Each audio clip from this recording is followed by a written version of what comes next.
9h01, estamos de volta com o Super N Primeiras Notícias. Fatos e versões. O que vai impactar a sua vida agora no Café com Política. O nosso entrevistado de hoje aqui no Café com Política é um velho militante da esquerda mineira. Rogério Correia é deputado estadual pelo PT e atualmente primeiro secretário da Assembleia Legislativa de Minas Gerais. É aliado do governador Fernando Pimentel e foi inclusive líder do bloco do governo na Assembleia até o fim do ano passado. Deputado, muito bem-vindo, bom dia. Obrigado, Rodrigo. É um prazer estar aqui com vocês na Rádio Super Notícia. Aliás, uma boa notícia, né? A existência agora da rádio, completando uma semana, eu tenho certeza que vai ser uma rádio de grande sucesso. Tomara, muito obrigado, deputado. Deputado, o senhor vem aqui hoje para bater um papo com a gente sobre a política mineira e a política brasileira. E é inevitável a gente não falar da Operação Lava Jato e o principal nome do partido do senhor, o ex-presidente Lula, está envolvido numa série de delações, de denúncias, enfim, na operação.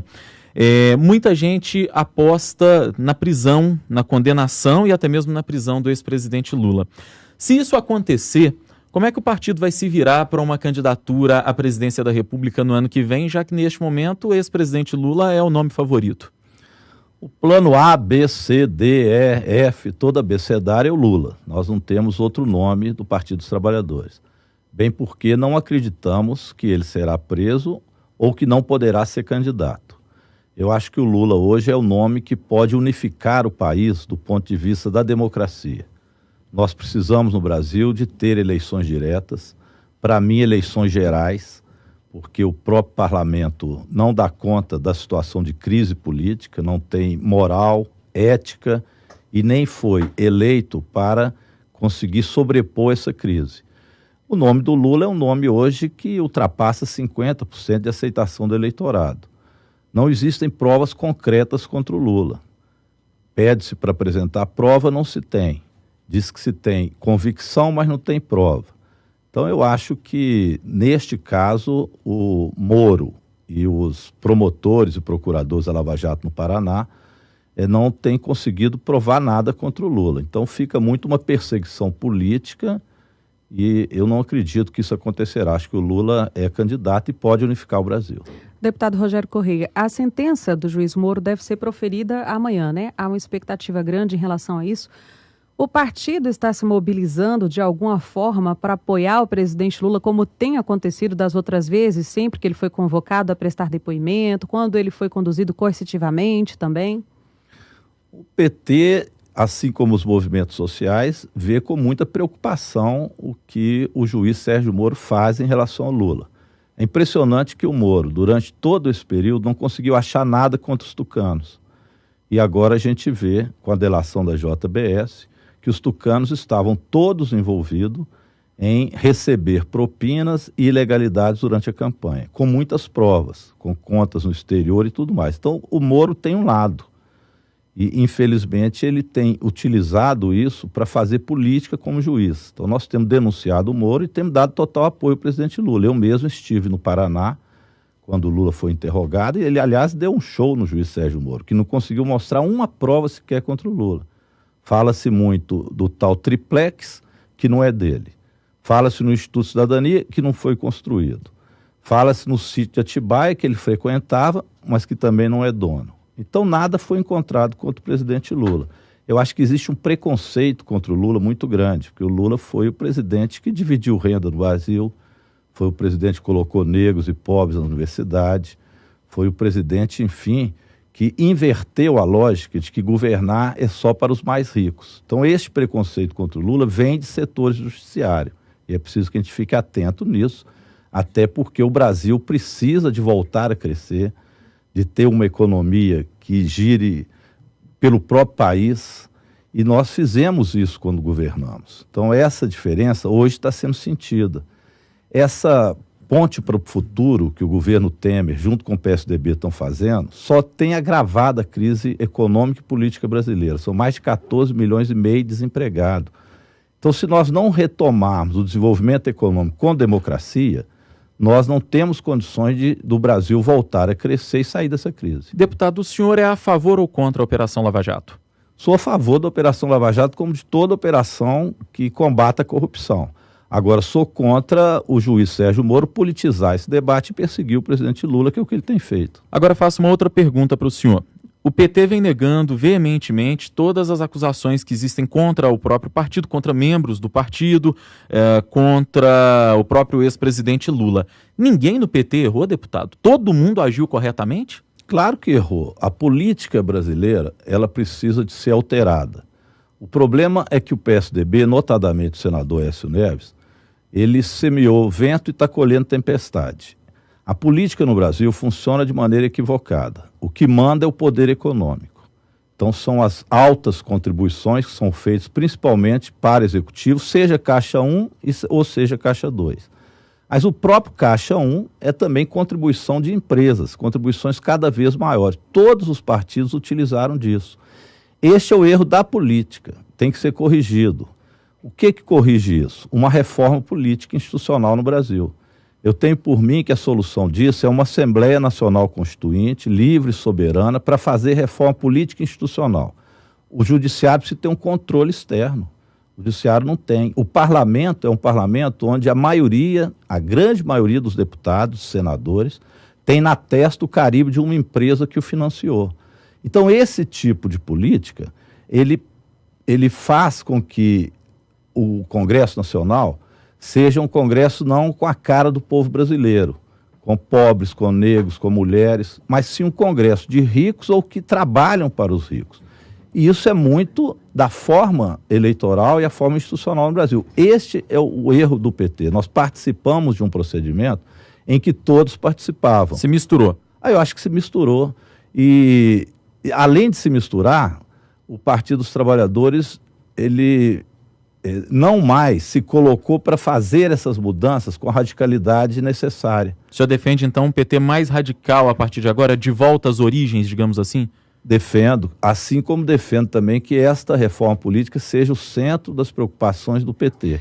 Se o Lula retornar, e eu espero que retorne para a presidência, não tem como o Lula retornar e fazer do mesmo. Uma reforma política tem que estar no centro das preocupações do povo brasileiro, assim como uma reforma tributária que divida a renda e uma reforma também para a democratização da mídia no Brasil. Essas três reformas são fundamentais para qualquer governo democrático funcionar bem no Brasil. Deputado, é óbvio que o Lula é o pilar do PT, né? Mas a gente vive o seguinte, a gente está acompanhando a Lava Jato, quer dizer, ele está para ter uma sentença proferida, claro que o partido ele pensa no melhor, mas se por acaso acontecer do ex-presidente ele ser realmente julgado, condenado, isso não demonstra a fragilidade do PT? Quer dizer, teve o impeachment da presidente Dilma, o Lula está nessa situação, se por acaso acontece dele também não sair bem desse processo, o que vai acontecer com o PT? Isso não demonstra que o partido ele não está bem estruturado? Quer dizer, ele se apoia só na figura do Lula? Ele não tem outros líderes? O Lula é o nosso líder principal e ele é capaz, repito, de unificar o Brasil. Então nós não podemos nos abster de apresentar ao povo brasileiro o nome do Lula, que aliás em todas as pesquisas tem se mostrado aquele capaz de governar o Brasil, em especial para os mais pobres. Então por que impugnar o Lula? Só se houvesse provas contundentes, que não existe. Se o juiz Sérgio Moro insistir em perseguir o presidente Lula, o PT vai à ONU. Nós vamos estabelecer, inclusive, contatos internacionais para denunciar o que nós achamos que seria um segundo golpe no Brasil. O primeiro foi tirar a Dilma. Por que tirou a Dilma? Pedaladas? Ora, isso não foi argumento real para a retirada da presidente. Houve uma junção de interesses do senador Aécio Neves, que tinha perdido a eleição, que se juntou ao Temer, que era o vice-presidente traíra, e com Eduardo Cunha, que está preso e comandou a corrupção toda no Congresso Nacional. Esses formaram a maioria no Congresso Nacional e deram um golpe no Brasil. Este golpe levou a uma crise política e aprofundou a crise econômica de tal forma que hoje eles não têm saída para o Brasil. O Temer está para ser preso, o Aécio está para ser preso e, de repente, a culpa eles ainda querem julgar no presidente Lula e na Dilma. Se o Aécio tivesse tido a paciência de esperar e fosse democrático, talvez essa crise não fosse desse tamanho. Deputado, o senhor fez aqui um meia-culpa de que o PT acabou agindo diferente daquilo que sempre pregou, inclusive na sua essência, na sua origem. Mas aí eu faço o seguinte questionamento: por que que o partido não faz esse reconhecimento de público e faz esse meia-culpa, esse reconhecimento de erro? Às vezes fica parecendo que o partido não reconhece que houve ruído, que houve algum erro no meio dessa trajetória, no meio desse caminho. Seria demonstrar fragilidade, mas por que não fazer esse reconhecimento, inclusive para se humanizar, talvez, diante de toda essa crise, diante de tudo isso? A autocrítica é importante, eu concordo com você, Rodrigo. O PT teve erros, óbvio que teve erros. O PT julgou o jogo e não quis mudar a regra do jogo. Essa regra do jogo é uma regra que não é boa para o sistema eleitoral e para a democracia brasileira, porque ela faz com que você tenha um parlamento um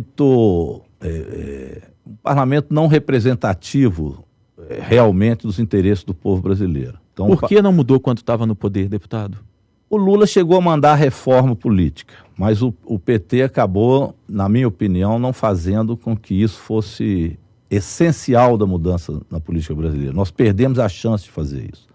Tem que ser feito. Acho que a melhor autocrítica do PT agora é insistir na reforma política institucional. E isso só pode ser feito através da Constituinte. O último congresso do PT eu participei agora. O partido tirou algumas posições importantes. O primeiro, a questão do Fora Temer, que já é um grito de todo o povo brasileiro, não tem condições do Temer continuar. O outro, que são as eleições diretas já para o presidente, com eleições gerais no Brasil. Uma terceira questão é nenhum direito a menos, porque não se pode julgar a culpa da crise em cima da aposentadoria dos trabalhadores e tentar se fazer uma reforma trabalhista para tirar direito. E o quarto, que o PT não irá participar de eleições indiretas no Brasil. E o quinto, que nós queremos fazer uma Assembleia Nacional Constituinte para mudar as instituições brasileiras e democratizá-las. Essa eu acho que é uma autocrítica que o PT faz e é essencial. Deputado, essa entrevista também está sendo transmitida pela nossa live no Facebook e alguns ouvintes, alguns seguidores começam a participar aqui. E o Osiel Sabino, que ele acompanha a gente aqui, ele faz a seguinte colocação. Agora há pouco o senhor falava que o Moro, ele tem uma perseguição com o ex-presidente Lula. Mas ele ressalta que juiz, ele não tem nada contra, na verdade. Ele julga o que chega para ele, né? As investigações, o que é colocado para ele, as denúncias, nesse caso do Ministério Público. Então, ele está julgando o que chega para ele, as investigações que são feitas pelo Ministério Público. Então, esse argumento de que a culpa é do Moro, de que a perseguição é do Moro, não é frágil? Isso é a pergunta do Osiel Sabino, nosso seguidor aqui no Facebook. Osiel, o Moro foi flagrado com fotos, primeiro enaltecendo a Aécio Neves. Não conseguiu ver nada. Disse, quando perguntado por que não tinha nada de Tucano, disse que nada tinha chegado para ele. O Delanhol vive dando, que é o procurador, agora palestras, que ele inclusive cobra, contra o Lula, num PowerPoint ridículo, que colocou o Lula no centro do universo como o grande problema da crise moral no Brasil, que evidentemente não é verdade. Então, sinceramente, essa Lava Jato no Paraná, do Moro e do Delanhol, não são isentos. Eles são nitidamente partidários. Aliás, a Polícia Federal no Paraná, vários deles foram encontrados no site desses policiais federais, críticas à presidenta Dilma e enaltecendo Aécio Neves como candidato. Então não existe essa neutralidade no Paraná. É impressionante, repito, como que não conseguiram enxergar nada do Aécio, depois de eu ter feito denúncias do Aécio Neves aqui em Minas, aos montes, aos quilos. Eu tenho denúncia do Aécio de todo jeito, ele era blindado aqui e eu próprio enviei isso para o Moro, para o Delanhol, entreguei em mãos para o Gurgel, quando ele era o Procurador-Geral da República, e Rodrigo Janot. Isso está há anos, vocês mesmos acompanharam as denúncias que eu fazia de Aécio Neves. E o Delanhol e o Moro não sabiam nada em relação a isso. Ora, evidentemente que eles têm lado. Agora, é impossível que você não tenha um controle externo do Poder Judiciário. O juiz não pode se considerar rei ou Deus, né? Aliás, eles não se consideram, eles têm certeza que são, muitos deles. Então é óbvio que você, quando fala em democratizar o país, você tem que democratizar as instituições, o parlamento, o poder judiciário, o Ministério Público. Nós temos que avançar na democracia no Brasil e não restringi-la. Deputado, eu gostaria agora de falar um pouquinho com o senhor sobre a nossa política local, sobre o nosso quintal, Minas Gerais. Sim.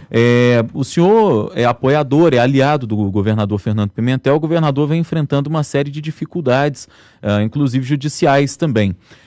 Como é que está sendo defender na Assembleia Legislativa um governador que tem enfrentado esse tipo de dificuldades? São denúncias, operações também, suspeita de Caixa 2 em campanha, enfim, toda uma sorte de denúncias.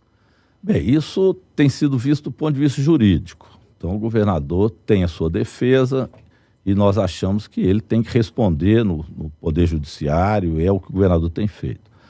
O grande problema nosso no Estado é o problema econômico. Esse é um problema que nós nos debruçamos dele e estamos tentando fazer com que o Estado não entre numa crise econômica da proporção do Rio de Janeiro e do Rio Grande do Sul. Temos tido sucesso nisso. Quando o Pimentel assumiu o governo, nós tivemos uma dívida orçamentária, no orçamento daquele ano, de 10 bilhões de reais. Então nós começamos a governar sem dinheiro e o Estado não produz dinheiro. Então nós tivemos que ter aí muita criatividade para poder pagar os servidores em dia, manter o funcionamento de educação, saúde, segurança. Hoje essa dívida gira em torno de 4 a 5 bilhões. O Estado enxugou a máquina, fez o dever de casa e agora nós estamos buscando ampliar a arrecadação para que a gente possa chegar já neste ano, mas principalmente no ano que vem, respirando e tendo alguma capacidade de investimento que nós não tivemos no governo até hoje. O Pimentel tem dito duas coisas. Primeiro, que não vai adotar as medidas de ajuste fiscal do Temer, o que é muito bom, porque o que foi feito no Rio de Janeiro, no Rio Grande do Sul, levou a que o serviço público fosse liquidado. E quem sofre com isso é o mais pobre, que é o serviço de educação, saúde e segurança. Então nós não vamos adotar isso. E estamos propondo para o governo federal fazer um acerto de contas da chamada Lei Candir, ou seja, fazer um acerto daquilo que nós devemos à União e o que a União deve ao Estado. Se nós conseguirmos fazer esse acerto de contas, ele é possível, porque o próprio STF julgou que até novembro a União terá que repor aos estados o que ela não repôs pela não cobrança de ICMS das empresas exportadoras, nós teremos aí condições de fazer uma retomada de crescimento também em Minas Gerais. Então, essas são as medidas que nós estamos tomando. Na campanha de 2014, o governador Fernando Pimentel prometeu uma série de obras aqui para a região metropolitana. Questão do anel rodoviário, conclusão do metrô, conclusão da duplicação da BR-381 na saída para o Espírito Santo. Se não fossem obras que envolvessem diretamente o governo do Estado, mas, enfim, buscar influência política para que tudo isso acontecesse. E aí, se deparou, ao chegar ao governo de Minas, com essa crise econômica que o senhor falou agora há pouco. Na campanha de 2014, e a gente já está no 3º ano do mandato do governador, não faltou pés no chão ao prometer tudo isso? Não, isso inclusive não complica a situação eleitoral dele, especificamente aqui na região metropolitana, para uma eventual tentativa de reeleição, não? Olha, o Pimentel fez uma campanha com um modelo político-econômico que não era esse desta crise tão aguda que nós temos agora. A possibilidade de vitória da presidenta Dilma era real, tanto que ela ganhou as eleições, e nós teríamos uma parceria com o governo federal para que obras desse porte pudessem ser desenvolvidas de forma conjunta. Tivemos o golpe no Brasil. A presidenta foi destituída, a crise política e econômica se aprofundou. Mas antes mesmo da presidente Dilma sair, a gente já estava sem perspectiva para essas obras, deputado. Mas, por exemplo, a obra na BR para Valadares, etc., estava em pleno andamento ainda com a presidenta Dilma.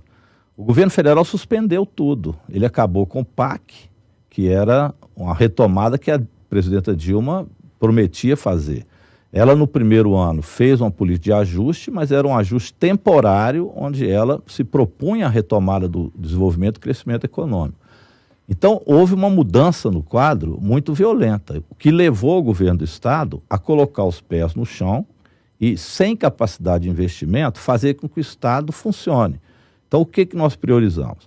Primeiro, um acordo com o setor da educação, que estava devastado. As professoras faziam greve de 110 dias a cada ano. Então nós priorizamos um aporte na educação, um acordo que está sendo cumprido a duras penas. Aliás, tem atraso do governo, as professoras estão cobrando, nós temos que repor, né, o reajuste deste ano ainda, e mais uma série de itens estão no acordo, mas é para funcionamento do sistema educacional sem colapso. A mesma coisa, saúde e segurança pública. No caso da segurança, o governador Anastasia fez um acordo com a Polícia Militar que nós cumprimos. Então, apesar de todas as dificuldades, os reajustes foram dados e a Polícia Militar tem recebido o reajuste quase todo no nosso governo. Então, nós estamos com os pés no chão, fazendo com que o Estado não vire um Rio de Janeiro. Pode parecer pouco, mas são entregas importantes que têm sido feitas. A outra são os fóruns regionais de governo, que nós temos participado, o governador tem feito entregas. É um período de governo, Rodrigo e Delma, que não são de grandes investimentos, como não tem sido nacionalmente. Mas eu te digo que muitas das entregas que têm sido feitas nos fóruns regionais, de desenvolvimento regional, são muito mais importantes, por exemplo, do que a gastança que se teve na cidade administrativa. Por isso a estratégia do governador de investir fortemente no interior, até para uma campanha de reeleição? No interior, aqui também na região metropolitana, tem tido entregas, mas não de grandes obras. Isso é evidente, temos que reconhecer. E não tem perspectiva de grandes obras serão feitas agora eu diria, primeiro governo do Pimentel, porque nós queremos reelegê-lo. Mas o Estado tem conseguido acertar as contas, nós diminuímos o déficit e a perspectiva é que o ano que vem a gente consiga, inclusive, se livrar dessa lei de responsabilidade fiscal, fazendo com que o Estado, então, retome uma capacidade de investimento. Sobre a questão do parcelamento dos salários dos funcionários, deputado. Eu creio que ano que vem nós conseguimos resolver isso, com as medidas que estão sendo tomadas. Uma delas que eu queria insistir é o acerto de contas. Isso é uma possibilidade real. Então, a União deve a Minas Gerais 135 bilhões. É bom entender o que aconteceu com isso. A tal da Lei Candir, que foi feita pelo governo Fernando Henrique, ela isentou as grandes empresas exportadoras de pagar imposto ICMS do Estado. Então, as mineradoras não pagam imposto, porque são produtos de exportação. As grandes empresas exportadoras de grãos também não pagam imposto. Então isso foi deixando Minas Gerais numa situação de pouquíssima arrecadação. A União teria que repor a ausência de pagamento de imposto e nunca repôs. Então ela nos deve 135 bilhões. Se nós fizermos um acordo com a União de pelo menos não repassar 300 milhões que a gente repassa por mês para a União, nós zeramos o déficit em Minas. Então, esse tipo de acordo, nós estamos fazendo uma ampla campanha para fazê-lo. O segundo ponto importante disso é não permitir a venda das usinas da CEMIG. O governo Temer quer colocar em leilão 4 usinas da CEMIG, que significaria a privatização de metade da CEMIG. Isso levaria a um estrangulamento da maior empresa nossa, que é as Centrais Elétricas de Minas Gerais. Então, esse é um outro patamar de disputa que nós temos feito em Minas, e estamos tentando unificar politicamente para evitar esse novo colapso na CEMIG. Muito bem. Deputado estadual Rogério Correia, do PT, nosso entrevistado de hoje no Café com Política, muito obrigado pela presença, bom trabalho para o senhor. Eu que agradeço e foi muito bom aqui conhecer a Rádio Super Notícia e desejar a vocês um bom trabalho.